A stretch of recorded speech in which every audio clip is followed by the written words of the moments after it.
les mardis lecture, aujourd'hui on se retrouve dans une vidéo point lecture, donc nous sommes à peu près grosso merdo à la mi du mois. Je vais vous faire un petit peu le point sur les lectures que j'ai lues ces derniers temps et celles que j'ai en cours. Alors, la dernière fois, je vous quittais avec ce livre-ci. Il s'agit de As You Wish de Cary Elwes. Alors, j'ai découvert que ça se disait pas Elwes, mais Elwes. Voilà, merci Karen, merci Internet, merci YouTube. Donc il s'agit du livre mémoire de l'acteur donc Cary Elwes qui joue le terrible pirate Roberts et Wesley dans le film de Princess Bride. Et à cet effet, j'ai revêtu mon plus beau t-shirt. Hello, my name is Inigo Montoya, you killed my father, prepare to die. Et vous avez derrière ma tête, en fait, juste ici derrière, vous avez ma petite figurine du pirate Robert. Je vous avais dit la dernière fois que j'étais ultra fan. C'est bien la preuve que je suis complètement dingue de ce livre et de ce film. Et encore, je vous avais même pas raconté qu'en fait, cette phrase-ci là, ça a été carrément la phrase, c'était ma sonnerie de portable pendant un bon moment. C'est pour vous dire à quel point je suis atteinte. En tout cas, revenons à nos moutons. Donc ce livre-ci, je vous ai pas dit dans quelle maison d'édition c'était sorti. C'était oui, Simon & Schuster, voilà, SNS International, je crois. Alors que dire de ce livre? Je vous avais dit dans mon dernier point lecture que je lisais ce livre avec vraiment énormément de plaisir. Comme je vous disais, Princess Bride, c'est un de mes films préférés. Je crois que je l'ai même en double dans ma DVD Tech là derrière. Et voilà, c'est vraiment un film que j'adore, un livre que j'adore, The Princess Bride, que je vous avais montré aussi la dernière fois. Et le fait d'avoir ici les mémoires de l'acteur principal, c'était vraiment un truc de malade, quoi. Je veux dire, on avait vraiment l'impression de faire un bond en arrière. Ce film a été filmé, je crois, dans 1987, si je dis pas de bêtises, 86 ou 87. Voilà, c'est pour vous dire à quel point ça remonte. Et voilà, on avait vraiment l'impression d'assister à quelque chose, à quelque chose vraiment d'unique et un film, enfin un tournage qui était que tout le monde sentait un petit peu spécial. C'était un film qui, en fait, n'a pas vraiment eu de succès à sa sortie, mais qui est devenu culte au fur et à mesure des années d'après, avec la VHS, avec les fans qui sont vraiment très un petit peu comme moi, quoi, très attachés à ce truc-là. Et donc voilà, qui ont fait en fait la renommée du film, mais a posteriori. Voilà, là on va fêter les 30 ans, en fait, on va fêter les 30 ans de la sortie de ce film, et je pense que c'est un petit peu à cette occasion-là que Cary Elwes a fait ce film, a fait ce livre. Je sais qu'il y a eu en fait les retrouvailles du cast il y a quelques années. C'était même sorti dans la presse, il y avait eu des photos spéciales là-dessus, donc je pense que c'est à ce moment-là que voilà, lui a germé dans la tête de faire ce livre. Donc c'est un livre, comme je vous disais, de souvenirs de tournage, avec toutes les anecdotes que peuvent contenir ce genre d'ouvrage, des choses qui vont vous faire voir le film de façon vraiment différente. On apprend par exemple qui s'est cassé le pied, enfin le gros orteil d'un pied de façon complètement débile, et qu'il a fallu continuer à tourner malgré ça, et qui nous dit voilà, faites attention la prochaine fois que vous regarderez Princess Bride, dans telle et telle scène, vous pouvez voir que Claudie, qu'il avait mal de chien, il devait courir avec un gros orteil cassé, quoi. Et que voilà, ici et là, il s'est passé ça. Enfin voilà, c'est vraiment, on rentre dans la petite histoire comme ça de ce tournage de film. On en apprend aussi beaucoup plus sur André the Giant, qui est en fait un catcheur français. Je ne savais même pas qu'il était français. C'est une superstar aux États-Unis. Il a fait tous les rings de catch. C'est devenu une légende du catch, vraiment une légende. Je veux dire, on donne des prix à son effigie. Et j'ai même vu il y a pas longtemps, il y a carrément des BD sur lui, c'est pour vous dire. Il avait combattu Hulk Hogan, enfin voilà, vraiment une vedette des années fin 70-80 du catch, et qui joue Fezzik, donc le géant, je veux dire le géant au grand cœur et aux grandes mains, on va dire ça comme ça, de Princess Bride. Et alors, ce que j'ai aimé aussi, c'est à l'intérieur, je crois que je vous avais déjà montré ça la dernière fois, vous avez comme ça toute une série de clichés de clichés donc comme ça qui ont été repris du film ou alors carrément qui sont sortis de la collection particulière de l'auteur et tout. Ce qui est aussi intéressant, c'est qu'on a des petites des petites capsules comme ça. Il s'est pas contenté de dire ce que lui a pensé, ce qui s'est passé, etc.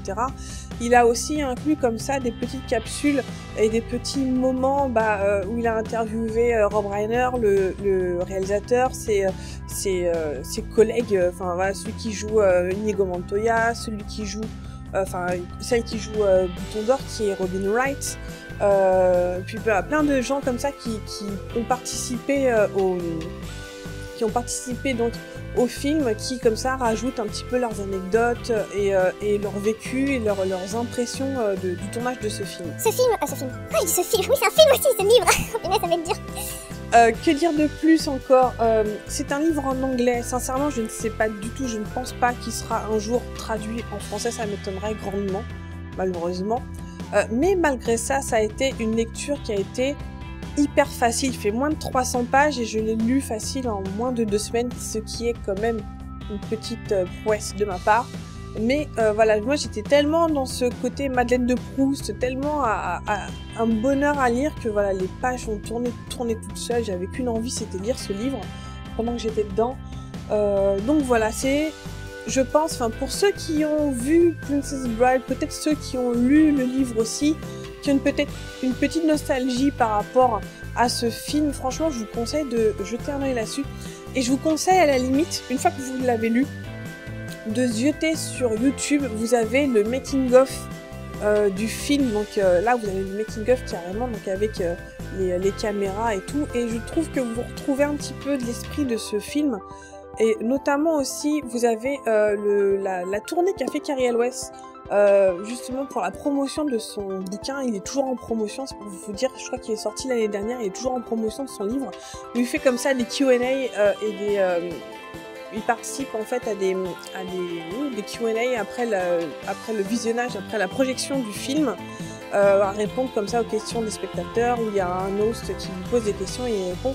Et vous avez justement ce côté un peu humour british qu'a l'acteur, qu'on retrouve un petit peu là-dedans, mais je trouve que ça passe encore mieux à la télé, j'allais dire, qui passe mieux comme ça en vidéo, parce qu'ici évidemment c'est vu que c'est écrit, vous avez peut-être une déperdition peut-être de l'humour un peu british. En tout cas, on sent que ça a été vraiment un rôle très particulier pour lui, et ça a été aussi vraiment, j'ai envie de dire, un rôle aussi très particulier pour nous les fans. Bref, une très très bonne lecture. Je vous invite aussi à lire la chronique que j'ai faite sur mon blog. Elle sera disponible le jour où cette vidéo sera dispo. La chronique sera dispo aussi sur le blog. Donc voilà, si ça vous tente, n'hésitez pas à aller faire un tour sur mon blog. Alors ensuite, après avoir fini As You Wish, j'ai continué avec un autre livre dont je ne vais pas vraiment m'attarder dessus. Il s'agit de La Conjuration des Sept de Guillaume Méric. C'est un tout petit livre, c'est un premier épisode d'un feuilleton littéraire. Donc j'ai déjà fait en fait une vidéo dessus, donc je vais essayer d'éviter les redites. Toujours est-il, ça a été une très bonne lecture pour moi, ça a été vraiment très vite, ça ne fait qu'une 60aine de pages. C'est le premier épisode de, je crois, 7 épisodes si je ne dis pas de bêtises. Et voilà, je vous invite à lire ou bien ma chronique sur mon blog, ou bien à voir ou à revoir la vidéo que j'ai faite là-dessus, dont vous trouverez les liens là en dessous ou là au-dessus. Donc par la suite, ou plutôt entre-temps j'ai envie de dire, j'étais en train de lire un autre roman que j'avais mis en pause pour pouvoir lire La Conjuration des Sept. Et ce roman-ci, c'est un roman érotique, c'est Beautiful Stranger de Christina Lauren, que vous trouvez, je crois, chez Hugo Romance en format physique, ou vous pouvez aussi le trouver en e-pub, enfin en format numérique. Alors, qu'est-ce que je pourrais vous dire de ce bouquin? Alors, c'est dans la directe lignée de Beautiful Bastard et Beautiful Beach. Je crois Beautiful Beach, c'est le 1.5. Celui-ci, c'est le 2. Et donc, Beautiful Bastard, c'est le tome 1, en gros. Donc, c'est une romance érotique. On est toujours dans le même univers. On a juste un couple différent qu'on apercevait brièvement, en fait, dans les tomes précédents. Et qu'est-ce que je pourrais vous dire là-dessus? Sincèrement, ça se laisse lire. Maintenant, je dois dire que je commence un petit peu à me lasser déjà, j'ai envie de dire. de ce type de livre. Le pire, c'est que je dis ça et je sais que d'ici quelques mois, je vais lire la suite parce que j'aurai envie de savoir qu'est-ce qui va se passer après avec éventuellement d'autres couples. Alors, ce qui est plutôt bien, c'est qu'il n'y a pas forcément de redondance dans leur histoire d'amour et leur histoire de fesses à Sarah et Max dans celui-ci par rapport à Beautiful Bastard qui mettait en scène Bennett et Chloé. Voilà, on n'a pas du tout les mêmes, la même, comment dire, vie sexuelle, on va dire.